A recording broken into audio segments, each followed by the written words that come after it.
Well, a couple weeks ago during worship, I was trying to think about what I wanted to preach on and just trying to get a word from God. I was probably way overthinking it, but we started singing a song, and it was saying, I surrender, I surrender.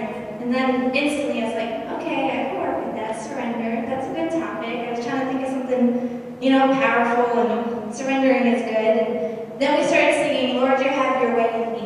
And that is when I knew, I was like, this is what I'm going to preach on. And what that is I want to tell you a few stories about people that I know or missionaries that I've studied in school about who really knew what it meant to surrender and sacrifice everything for God. It's really hard to find those people nowadays where they're willing to just drop everything, leave their friends and their family behind and just go to a third world country and just completely embrace the culture and everything about it. And I just want to share with some people that really touch my heart. But before we do that, there's a verse, Luke 9:23-24, in the New King James Version says, And then he said to them all, If anyone desires to come after me, let him deny himself and take up his cross daily and follow me. For whoever desires to save his life will lose it. But whoever loses his life for my sake will save it. Hudson Taylor. I loved studying him. When I was a little girl, I always had a heart for China, and when I studied him, I read his book probably like 3 times. And I didn't have to. That's saying a lot because everyone knows Emily does not like reading. Hudson Taylor, before even stepping out on the mission field, in the comforts of his home, decided that for a whole year before he went to China, he would spend every single night on the cold, hard floor and sleep there.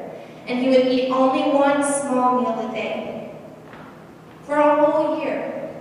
He already sacrificed before even stepping out on the mission field in China. And after that, for another 51 years, he spent his days in China doing incredible missionary work. I don't know about you, but if I knew I only had 1 year left to sleep in my cozy warm bed, I would. I would soak up every single night of that. Gracia Burnham. I heard her speak at Voice of the Martyrs conference a couple years ago with my family, and she really touched my heart. She's just an incredible woman. For 17 years, she and Martin, her husband, served with the New Tribe missions in the Philippines, where Martin, her husband, was a jungle pilot, which meant that they delivered supplies to villagers, and they delivered encouragement and mail to other missionaries in the area. So they were pretty much missionaries for missionaries, which is pretty cool. They also transported sick and injured people to medical facilities. Gracia was a very organized woman. She homeschooled all of their children, which were born in the Philippines, and that's pretty awesome. While celebrating their 18th wedding anniversary, in the Philippines, enjoying their evening, they were raided and kidnapped by the Abu Sayyaf, I think I'm saying that right, Abu Sayyaf group, a militant group of Muslims. And they were captive for 376 days. Them and many other missionaries. By the last day, that 376th day, there was only them and one other captive left. They faced near starvation, constant exhaustion, frequent gun battles, and many cold-hearted murders. On June 7th, 2002, in a firefight between the Philippine military and the Muslim group that had been captive, in an attempt to rescue, Gracia saw her husband shot down and died the day of their rescue. She herself was shot but wounded and freed. Imagine that. Dropping your whole life, living in the Philippines, raising your kids there, you're captive for over a year, and you watch your husband die the day you're set free. If that isn't sacrifice, I don't know what is. That's not all of our story, though. Today, several of those exact tribe members that captivated them and tortured them and killed their friends are saved because she decided, after she went home, that she had to go back to the Philippines, face to face, and forgive each and every tribe member. Some of the tribe members couldn't even look her in the face. They didn't accept her apology. They knew that what they had done was terrible and deserves punishment, but she didn't care. She went to every tribe member, and because of that, a bunch of them gave their life to God. That's incredible.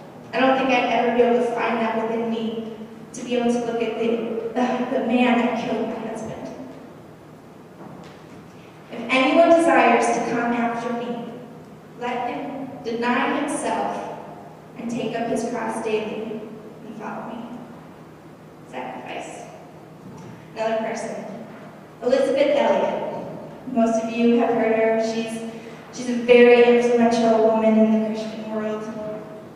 If you've ever watched End of the Spear or haven't, I suggest you did. It's one of my favorite movies and books and everything. Her husband and a group of other pastors would fly over this part in Ecuador with the tribe, I'm going to mispronounce this one too, the Kua, I think, Eastern Ecuador tribe. Didn't speak any English.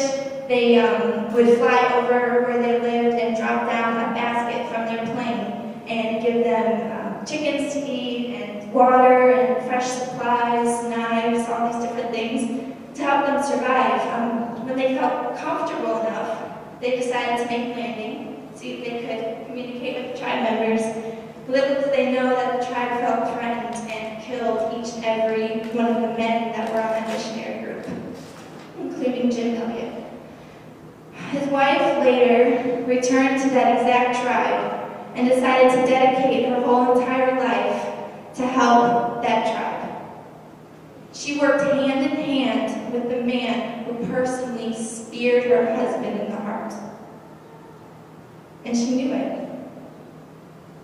She helped him, taught him English, helped his children grow up to be strapping young men and women, and she knew that he was the one responsible for taking her husband's life. Is that sacrifice or what? That amazes me.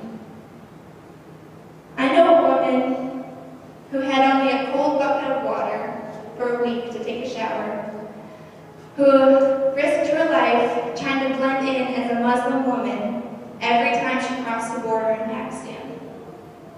That's my mom.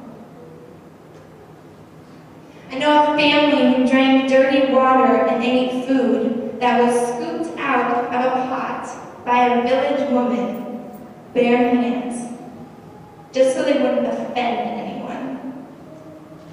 That's my family.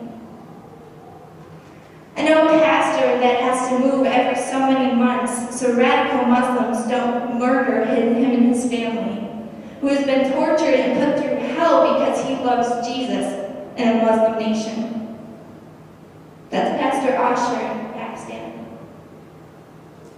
I know a pastor and his family who has had over a dozen orphans living in his house. It's probably about the same size as most of our living rooms. And they didn't care. They loved every minute of it because they knew God's plan and they knew what they had to sacrifice to fulfill God's plan. That's Pastor Sagar and his family in India. Each and every one of these people know what it means to sacrifice. Nowadays, the church and just Americans and people in general, we get so spoiled because we don't really know what sacrifice is. We get upset when our schedules don't go as planned, or when our favorite food isn't what's for dinner, or maybe we don't get credit for something we helped with or had a big part in.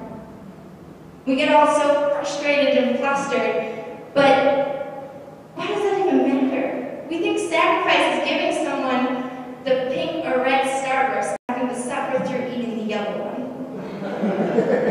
That is how low our standards of sacrifice have come to. We think sacrifice is maybe reading a couple verses in the Bible so we don't guilty watching our favorite TV show for hours on Netflix. I'm guilty. That's not surrendering. That's not sacrifice. It's not. We need to find what we have been called to do and do it. We need to pray to God and hear what He's trying to tell us and sacrifice everything it takes to be able to fulfill our destiny. Otherwise, we're just a waste of space. I want to read that verse to you again, but this time in the Message translation, because I think it gets my point across a lot better. So, it says, "And then He told them what they could expect for themselves. Anyone who intends to come with me has to let me lead. You're not in the driver's seat. I am. Don't run from suffering, embrace it. Follow me and I'll show you how. Self-help is no help at all. Self-sacrifice is the way, my way, to finding yourself, your true self. What good do you get from getting everything you want and losing yourself, the real you? What good do you get from getting your way all the time? These people that I talked about gave up everything. The comforts of their home, their family, their friends, American lifestyle, Starbucks. And they sacrificed everything. So my questions for you today is, what are you sacrificing for God? What are you doing with your money besides tithing that honors God? What are you truly sacrificing your time for? Are you giving Him your leftover time? I know I don't see at least more than 5 or 6 of you that have been coming on Tuesdays when we have Tuesday nights. Is it really that hard to leave your house for a couple hours on a Tuesday night to seek God's presence? I think it's pretty worth it. I wish it could last longer sometimes. What have you been doing to show others the love of God? The kids that come off the bus, like Desmond said, how hard is it to take one of them under your wing? I know they need it. We're up there every single Sunday. There's fights and there's disagreements, kids that are full of anger and unforgiveness because there's no adult role model in their life, and you can be that. So true. That's not at all the amount of sacrifice that God deserves from us. It does not take much to take a kid by the hand, have them sit by you for worship so they can watch how to worship God. That's how I learned. I learned by watching my dad on Sundays. Kids learn by example. And you need to be that example. Most importantly, what have you given up for Jesus? Better yet, what haven't you given up that you're still holding on to? Let me repeat that. What have you given up for the man who died on the cross for you?